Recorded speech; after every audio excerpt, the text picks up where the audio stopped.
As you can see, the roots are starting to bulb up right there and starting to form.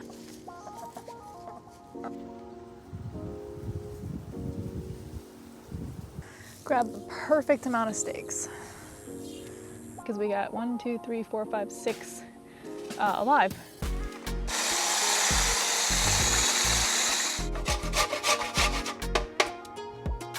This is looking pretty good. Skinny pie.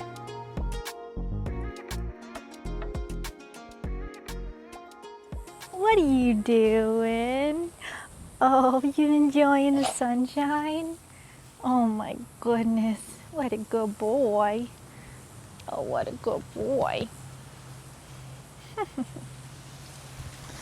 What is going on, everyone? It's Kelly here, and I have some good news.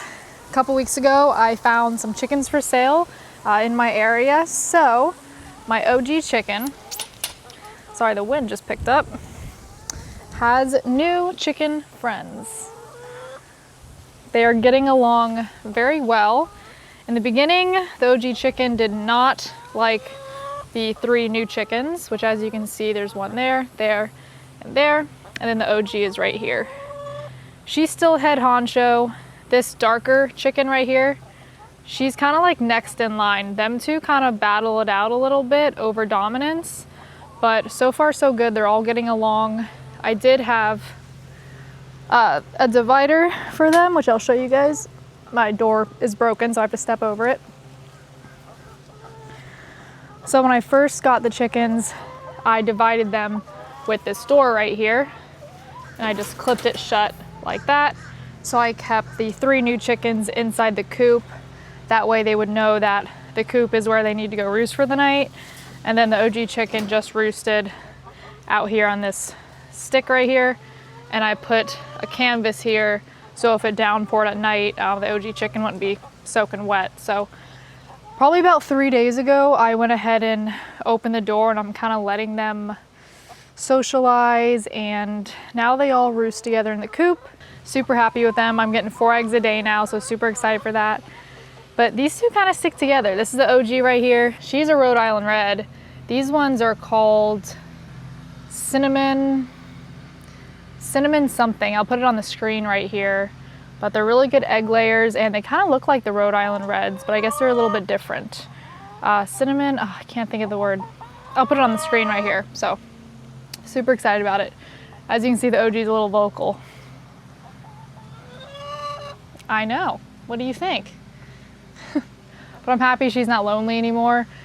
She was by herself probably for like a couple months before I could find some new chickens. So the chicken coop is doing nice. It's doing good. I zip tied this door shut so no raccoons can get inside. One day I'll have to fix that and uproot this whole cage and kind of readjust it.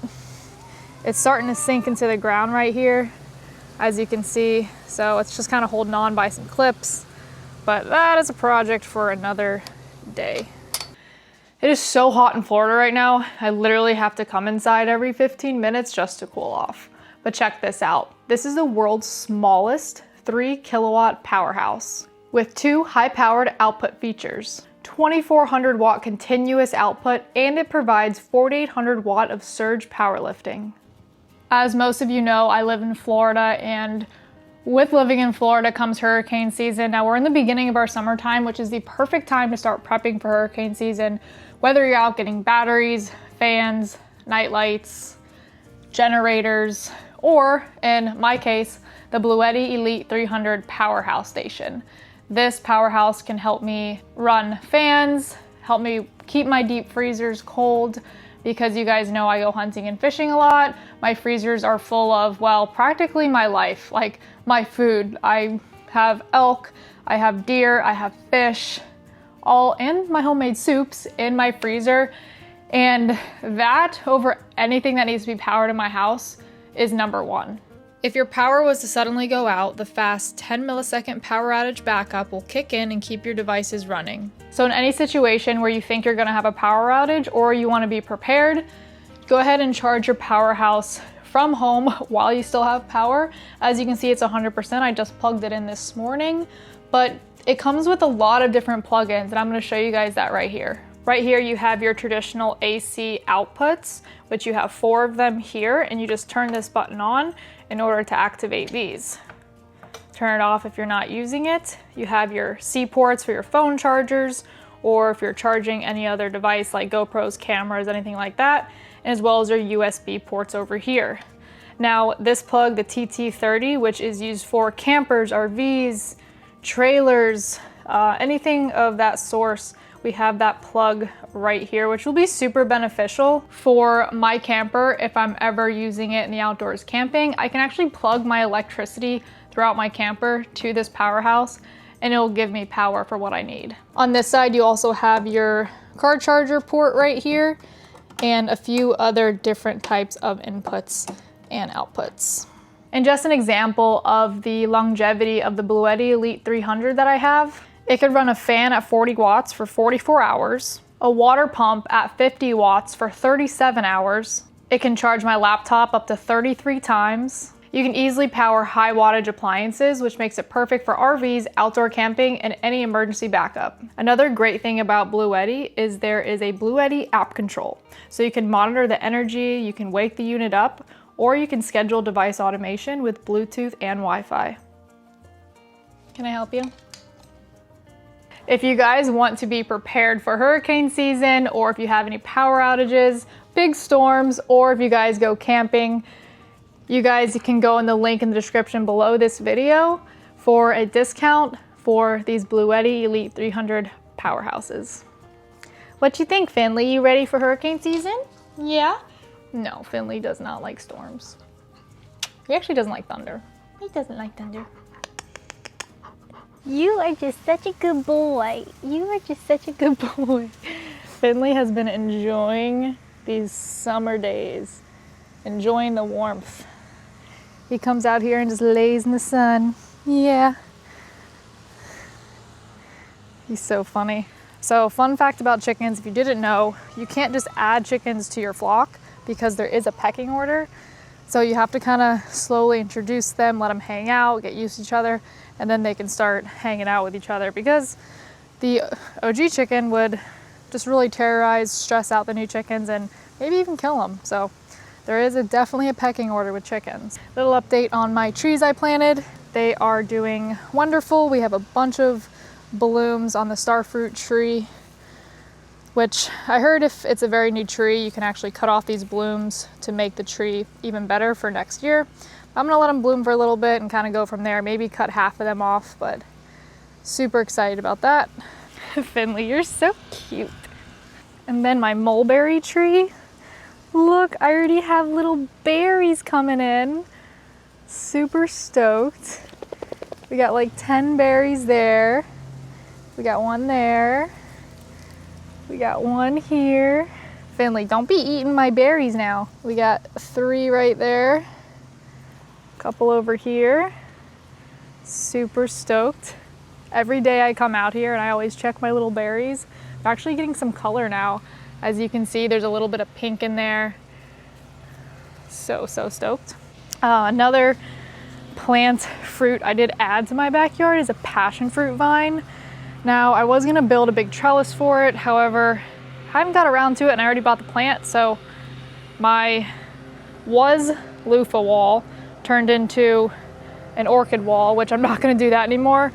I decided to just plant the passion fruit in the ground and have this strictly just be a passion fruit wall. And last but not least, when I was in Key West, which if you guys, this pavement is hot. I was just in Key West this past week doing a tank diving video, spearing lionfish, and deep dropping video. And my friend Hunter, who I've been friends with for like 10, 11 years, he had a key lime tree in his backyard in a big ceramic pot, and it just produced so many key limes. It was the coolest thing. I mean, his tree had like 60 key limes on it. So it inspired me to buy a key lime tree, making my way back home. So here it is. I just bought a key lime tree, and I did not know that key lime trees have thorns. I went to go pick key limes off my friend Hunter's tree in Key West, and it stabbed the snot out of me. I did not expect it to have thorns. But what inspired me with the key lime is I'm going to be making some key lime pie in this video because 1, it's summertime, 2, the key lime tree inspired me, 3, it's Caleb's favorite dessert and he's coming home tomorrow from work. So I went ahead, got some ingredients for some key limes because, well, I don't have key limes yet, but this is the inspiration. This juice right here you can get at Publix or probably any other grocery store. Not sure if Walmart has it, but this is a really good key lime juice. You can use regular limes if you want, but I think the key lime juice has a little bit better of a flavor for authentic key lime pie. My little pineapple is looking amazing. Look how cute it is. Now, unfortunately with the freeze this past winter, the mother plants did die. However, the cool thing about pineapples is they'll have these pup plants growing off of them. So I'll actually end up removing these pup plants and making new plants, and then these pups should produce pineapples within a year. Billy, what are you eating? What? No. Jesus. He got into the chicken coop yesterday and pulled out, I think it was like old chicken bones. Yeah, and he ate some, so Godspeed. So this pup is half the size, if not the entire size of the mother plant that is dead. So I'm gonna go ahead and remove these two, this one. I'll keep this little one on for now. And then I have another one over here. I'm gonna wait for this one to get bigger before I remove it because you want them at least like half the size of the mother plant before you remove them. So I'm gonna remove these 3. So I've only done this once before, but I think you can firmly grab it and just do a little twist off the plant. Oh, perfect. Came right off. 1 pup. 2 pup. And then this plant is toast. Gonna go ahead and get rid of her.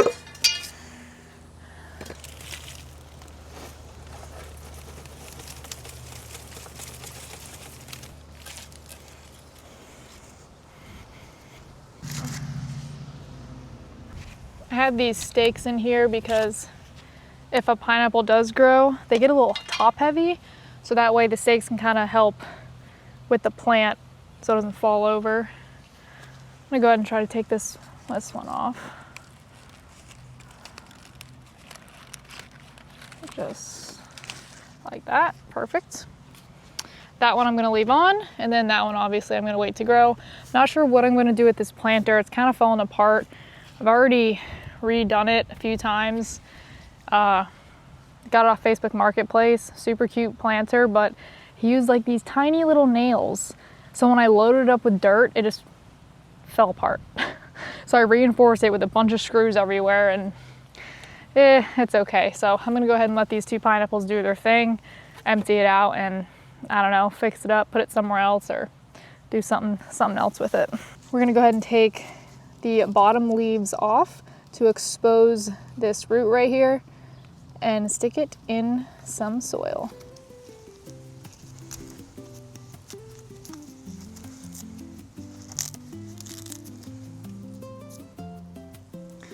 As you can see, the roots are starting to bulb up right there and starting to form. I don't know if you can see all those little white bumps right there.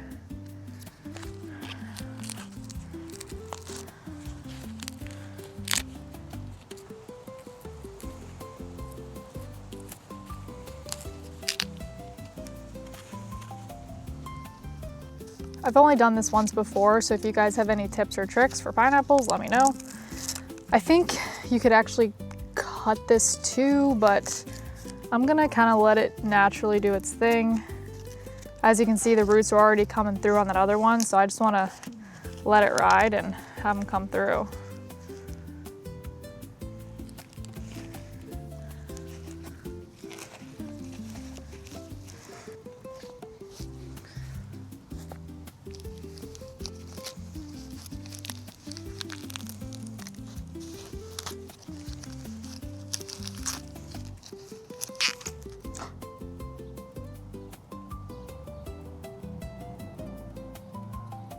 I might have just killed that one. I just snapped the bulb right off the end. Might just have to sacrifice this one. At least I got 2. We're gonna plant the little bud and see what happens. Worst case, it doesn't survive.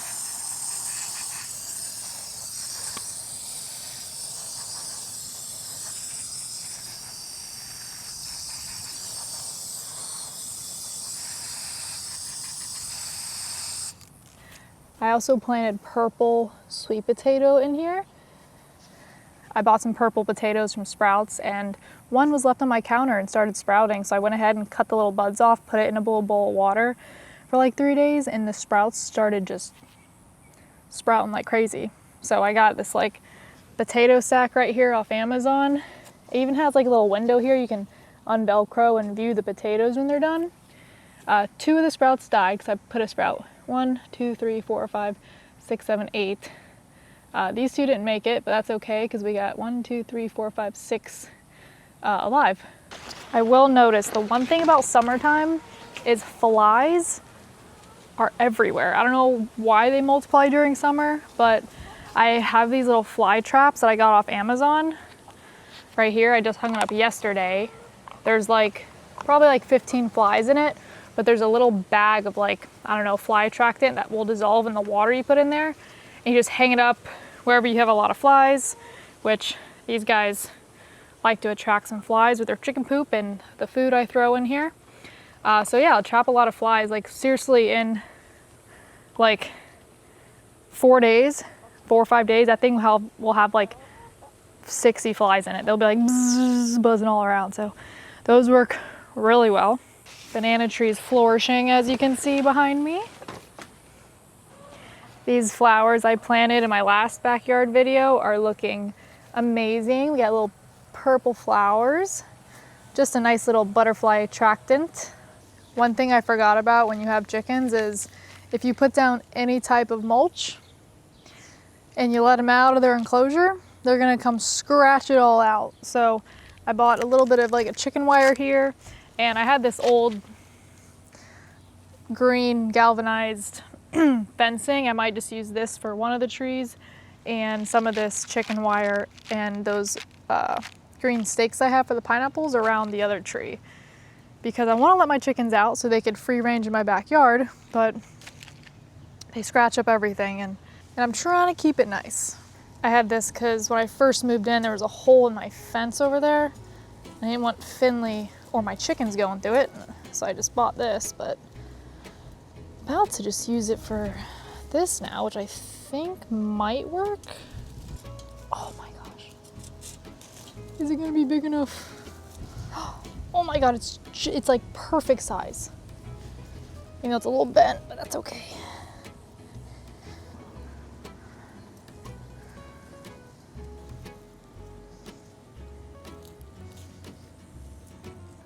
Doesn't gotta look too pretty. Just wanna keep the chickens out.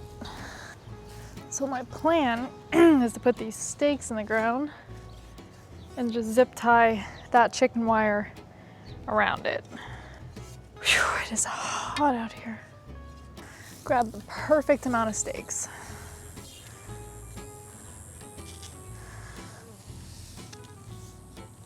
Oh no, I just broke that one. I think it'll be all right. Oh my God, there's a little tiny baby woodpecker right there. Okay, I'm gonna try to get it on the camera. He's so cute, he's like this big. I heard it pecking over there. You see it? I'm gonna zoom in. Look, it's a little baby. See how close I can get? Hi, woodpecker, what are you doing? See him? How cool. I've never seen one so little. That was so cool. I was like, I kept looking over my chicken coop and I'm like, what is that? And the chickens weren't pecking at the coop. Oh, there he goes. That was so cool. I'm not gonna tighten it all the way yet, just so I can get it to where I want it first.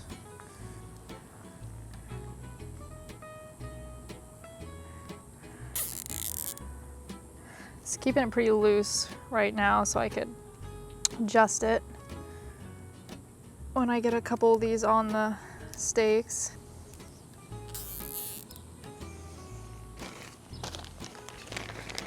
Oh my gosh, it's hot out here. Oh my god, the green parrots. I don't know if you can hear them on the mic, but they just went rant rant, like squawked. I love those things. I feel like I'm in Central America when I hear parrots.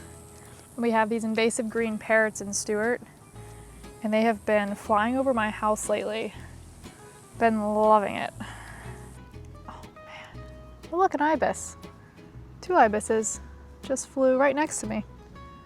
You see them? I don't know if the camera picks them up. They're over my left shoulder. Can you see the ibis? It's hanging out. All right, looking pretty chicken-proof to me. I went ahead and left a little space on the bottom just because I felt like it. So I'm gonna go ahead and go around and cinch all of these.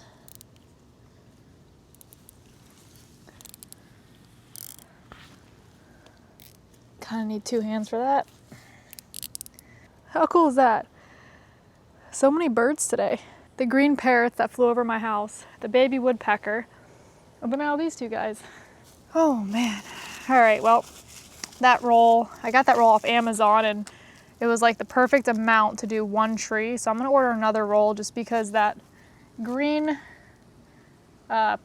fence thing I had, it's kind of like broken and falling apart because I've had it for a while, but it'll do for now until I can order some more of this stuff. So my trees are now chicken proof. I was shopping on Amazon last night and bought a bunch of chicken things. Still coming in the mail today. I bought a new watering container and feeder, and then I also got some of this dust bath. Hold on, chickens, I'm coming in. Which is volcanic ash. I have used diatomaceous earth before, if I even said that right, but this soil in here is pretty dry, hasn't rained in a while, so they can dust in this soil, that's perfectly fine. But I just want to give them a little bit of like a pile of this stuff just to keep them nice and healthy.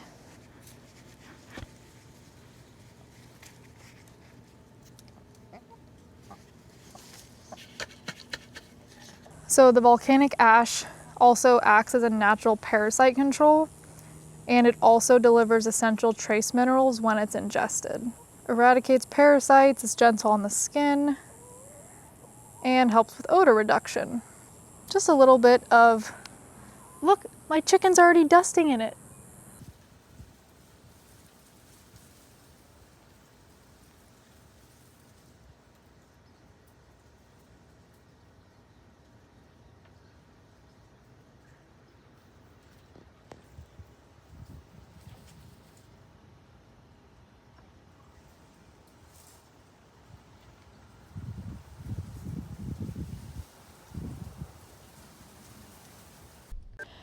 Alexa, what's the temperature outside in Stewart, Florida right now? Right now, in Stewart, Florida, it's 95 degrees Fahrenheit. On that note, I think I'm ready to make some key lime pie. Fun fact about key lime pie is it originated in Key West in the Florida Keys. And from what I was told, it was the commercial spongers. They would have very few ingredients on their boat, which would be key limes, condensed milk, quail eggs, and Cuban bread, and they would concoct it into a key lime pie and let it bake in the sun, and it would make the dessert. Sure, maybe another person in the Florida Keys probably created the recipe. They didn't want a dessert that had to be refrigerated. So the story that I was told, it was commercial spongers, but not 100% accurate, but I knew it kind of came from Key West. And fun fact, I just came back from Key West, got that key lime tree, so I feel very inspired to make this key lime pie right now. So it's actually a very easy dessert to make. You can get some graham crackers, crush them out yourself, buy the crumbs, with some unsalted butter, bake the crust, or you could buy pre-made crust. A couple cans of condensed sweetened milk, and some key lime juice. Or you can grab some key limes and juice about a half a cup to a cup depending on how much you're making, but we're gonna use those for a little bit of zest. I also have a limited edition kellyyoung field knife, which if you guys would like to check these out, insanely awesome knives. Comes with a little sheath here. I have the link in the description below the videos, but we're gonna go ahead and get to making our key lime pie. I did buy this, however, I don't think I'm gonna use it because I wanna make almost like a flat, like tart with it. I'll have to save this for another day. We're gonna do 1.5 cups of graham cracker. Oh. Then we're gonna do 5 tablespoons of unsalted butter.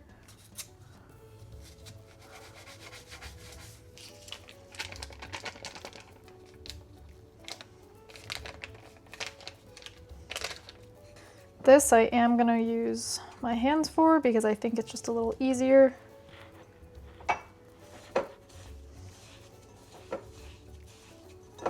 Just kind of lightly kneading it, slowly adding that graham cracker into the butter so it doesn't stick to my fingers too bad.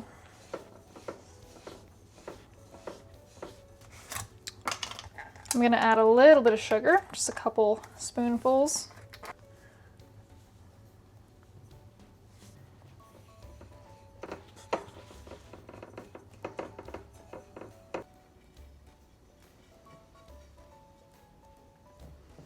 Spread this out and make our crust. You kind of want to pack it together. That way it's not too crummy, and that butter helps stick it together when we go to bake it before we add our filling. We're gonna bake our crust on 325 for about 10-12 minutes until it's nice and golden brown. Next up to bat is 6 egg yolks, and then we're gonna put aside the egg whites to make our topping.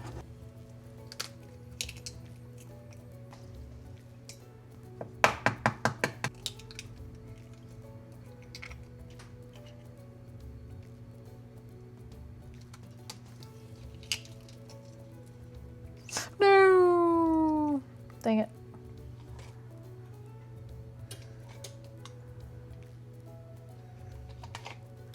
Hopefully that doesn't cause too much damage.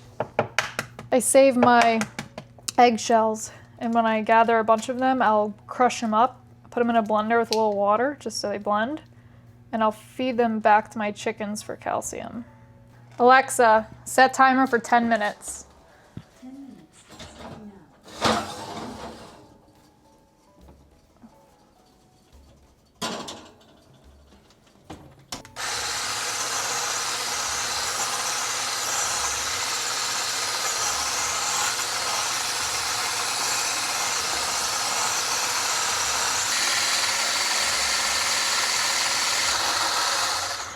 All right, you want to whisk those egg yolks on high until they're nice and fluffy. And you're gonna add your 2 cans of condensed milk and mix that together.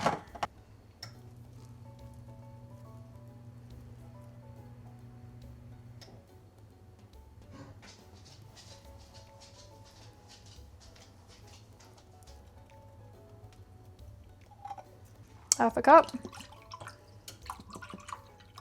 And you can kind of play around with the lime juice. If you don't like it too limey, you can go a little bit lower than a half a cup.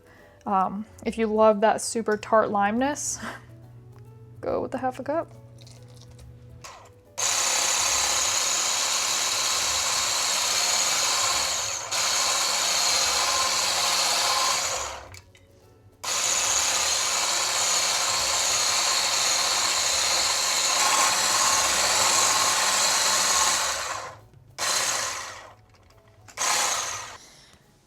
Our crust should be about done.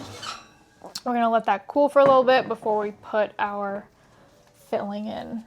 I had a little extra, so I made a little mini one right here. I'm gonna do a little bit of zest. for a little color.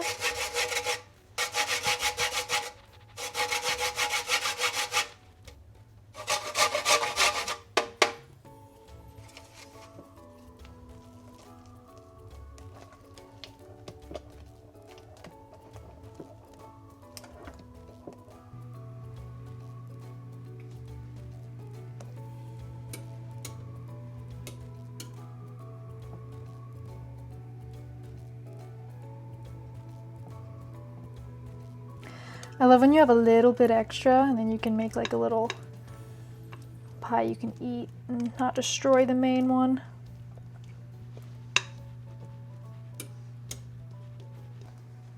This is looking pretty good. I have this thing where when I make pies, I don't want to put them in a pie container. I want to make like a skinny pie. And just like that, we put them in the oven for 350 for about 15 minutes. Let's see if I can do this with one hand. We got our mini. Oh boy. Oh boy. Yeah, I'm gonna get 2 hands for this one. There we go. All right, 15 minutes. A few moments later. It's been in there for about 10, 11 minutes. Oh, I'm sorry. 15 minutes.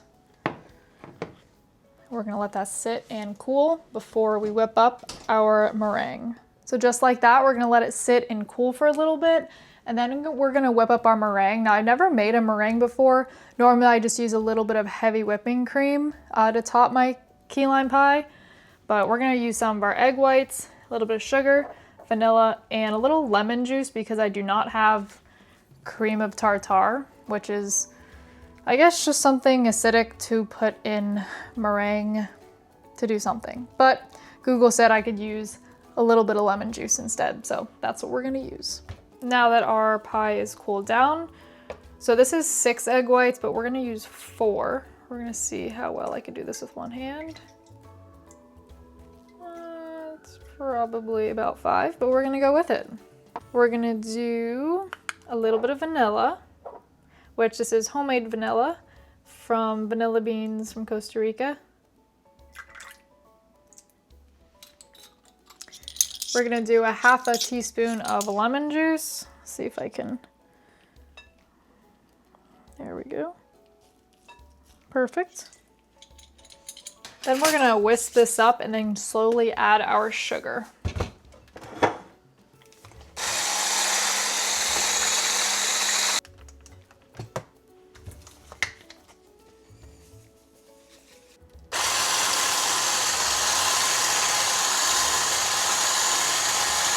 You know what, we're gonna go with all of our egg whites.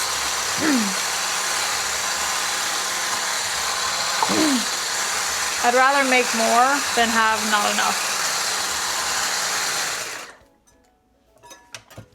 And honestly, I've never made meringue before, so we're gonna find out. A little bit of extra.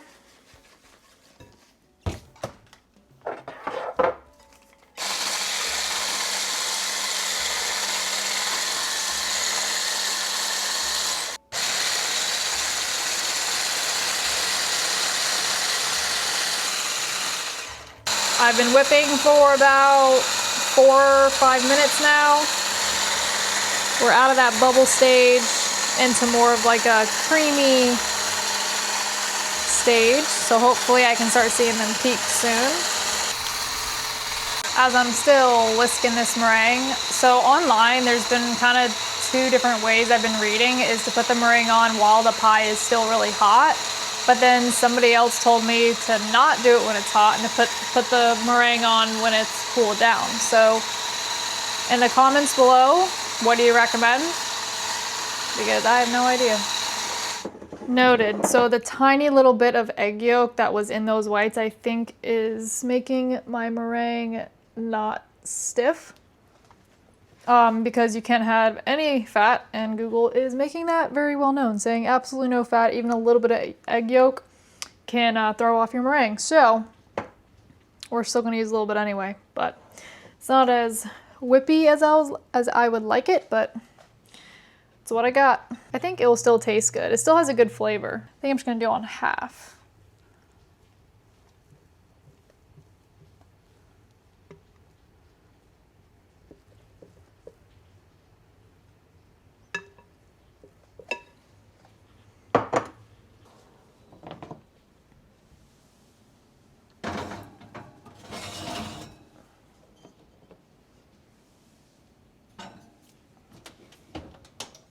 So I'm going to keep an eye on it, and I'm going to broil it for like a minute just so I can see if I can brown the top. But now I know for next time, absolutely no egg yolk in the meringue. I thought a little tiny bit wouldn't hurt, but unfortunately with baking, baking's a science, cooking's an art, right? So I cook, I don't measure anything. I'm just like throwing it together. Baking, you have to be so precise most of the time. Sugar you can kind of like play with, but yeah, now I know. No egg yolks in the meringue. Because I think that did affect my whippiness, the meringue, but it still tastes good, I think. That's why I only put on half. So we're going to see how it is when I take it out. Went ahead and topped with a little bit of zesty lime there. Add some color. As for the key lime pie, looks good. Meringue, well, doesn't look the best. Probably taste okay, but we're gonna find out. Definitely gonna work on the meringue skills. I kind of knew I was gonna mess it up somehow because I heard meringue's like kind of tricky, but now I know absolutely no yolk, as I said before. But I put the rest of the meringue in this batch right here, so that way we can just scoop it onto this if we want to. So I'm gonna take a little bite out of here.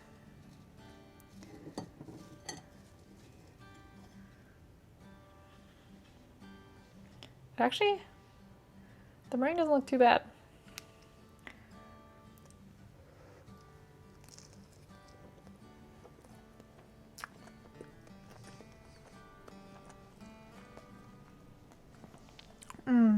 Yum. So I normally don't eat warm key lime pie, but the warm is actually really good. Yum. So the meringue tastes really good. It just doesn't have those massive peaks. It's just super thin. And I feel like that's okay. Yum.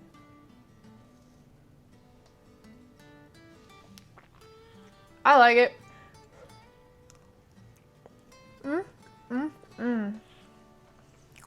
Yummy. Any tips and tricks for meringue in the comments below, let me know. But right now this video is ending. Thank you guys for watching. Be sure to subscribe to the channel. Leave a positive comment below. Well, that's all for now. I'll see y'all in my backyard in the next backyard update video. Or I might see you on the other side of the world, or underwater, or fishing, or diving. So that's all there is to it. I'll see you guys on the next one. See ya.